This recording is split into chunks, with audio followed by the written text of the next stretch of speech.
आपने तीनों जमातों की हुकूमत देखी। आप ईमानदारी से कहें, इस जैसा दयानतदार कोई इस खित्ते में लीडर आया? मुझे बताएं आप।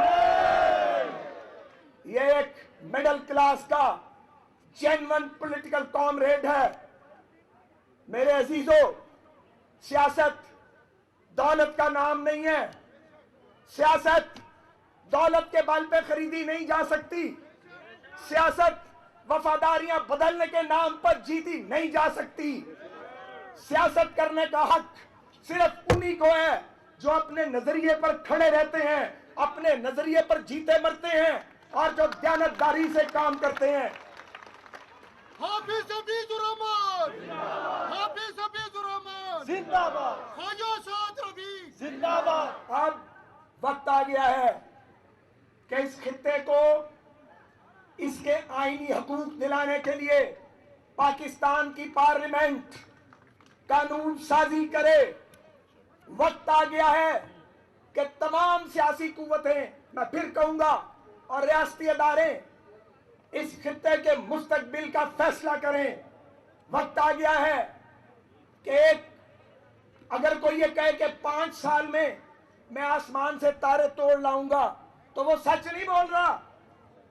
सच ये है कि आपको तसलसल चाहिए, पॉलिसियों का तसलसल, तामीर और तरक्की का तसलसल। जिसकी हुकूमत भी आए वो पिछलों के मंसूबे तबाह ना करे। मेरा ये ख्याल है कि इन इंतखाबात के बाद एक मिसाके गिलगित बिल्तिस्तान की जरूरत है। एक ऐसा मुआहदा, एक ऐसा सोशल कॉन्ट्रैक्ट जो यहाँ की मुकामी लीडरशिप भी करे और जिसको एंडोर्स, यानी इस पर जो मोहरे तस्दीक है, वो सारी कौमी क़यादत सबत करे ताकि ये खित्ता आगे बढ़े। मैंने बेशुमार जगह देखी चंद दिनों में जहां हाइडल पावर का पोटेंशियल बेपना है, मगर यहां उन चीजों की केयर नहीं की गई। यहां पूरी दुनिया का टूरिस्ट आ सकता है। मैं फिर कहूंगा, बार बार कहूंगा, यह खित्ता स्विट्जरलैंड बन सकता है। यह खित्ता पूरी दुनिया के टूरिज्म को अपनी तरफ खींच सकता है, लेकिन सड़कें चाहिए, एयरपोर्ट्स चाहिए, जहां आपके सीनरीज हैं उनके गिर्द रहने की सहूलतें चाहिए। तो ये गिलगित बिल्तिस्तान के लोगों को फिर मेहनत मजदूरी के लिए दियारे गैर में नहीं जाना पड़ेगा।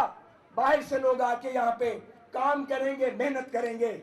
यहाँ फॉरेन इन्वेस्टर आ सकता है। कोई हुकूमत ये कहे कि मैं हुकूमत के बल पे गिलगित बिल्तिस्तान को जन्नत बना दूंगा, मैं नहीं मानता। पॉलिसी ऐसी बनानी पड़ेगी कि पूरी दुनिया का इन्वेस्टर यहाँ के इन्वेस्टमेंट करे। जैसे दुबई ने तरक्की की है, उन्होंने पूरी दुनिया की इन्वेस्टमेंट खींची है। लोग यूरोप छोड़ के दुबई जा रहे हैं। तो ये इतना खूबसूरत खित्ता जहाँ सरबफलक पहाड़ है, जहाँ बर्फपोश चोटियाँ हैं जिनका हुस्न आपको खीरा कर देता है, जहाँ लेक्स हैं, हर तरफ बहते दरिया हैं, आबे रवा है, चश्मे हैं, जहाँ हर तरफ खुदा की सन्नाई के और उसकी मुसव्वरी के नकूश बिखरे हुए हैं। ये कैसे पसमानदा रह सकता है? ये तरक्की करेगा इंशाअल्लाह। हम आपसे ये कहने के लिए आए हैं कि आप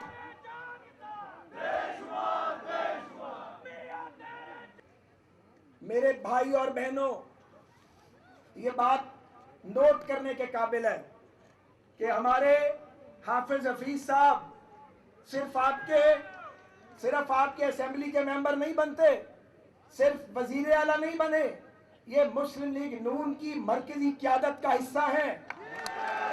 आपको एक ऐसे मर्द दरवेश की जरूरत है, एक ऐसे साफ सुथरे सियासतदान की, इस खित्ते के लीडर की जरूरत है जो आपके मसाइल को मुल्क के वजीर आजम के साथ, मुल्क के बाख्तियार तबकात के साथ आपका मुकदमा लड़ सके, आपका केस पेश कर सके, बसीरत के साथ, तदब्बुर के साथ, जुर्रत के साथ, मतानत के साथ।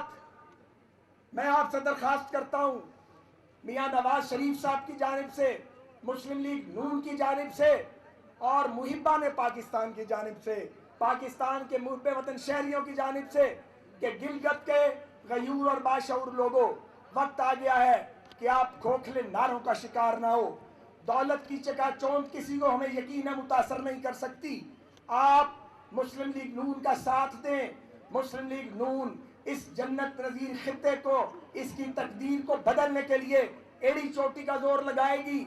और वो सारे मंसूबे, वो एयरपोर्ट्स के हों, वो रोड इंफ्रास्ट्रक्चर हो, वो वाटर सप्लाई की बात हो, वो हाइडल पावर की बात हो, वो सोलर एनर्जी का काम हो, या वो विंड मिल्स लगानी हो, यहाँ विंड कॉरिडोर हैं बेशुमार।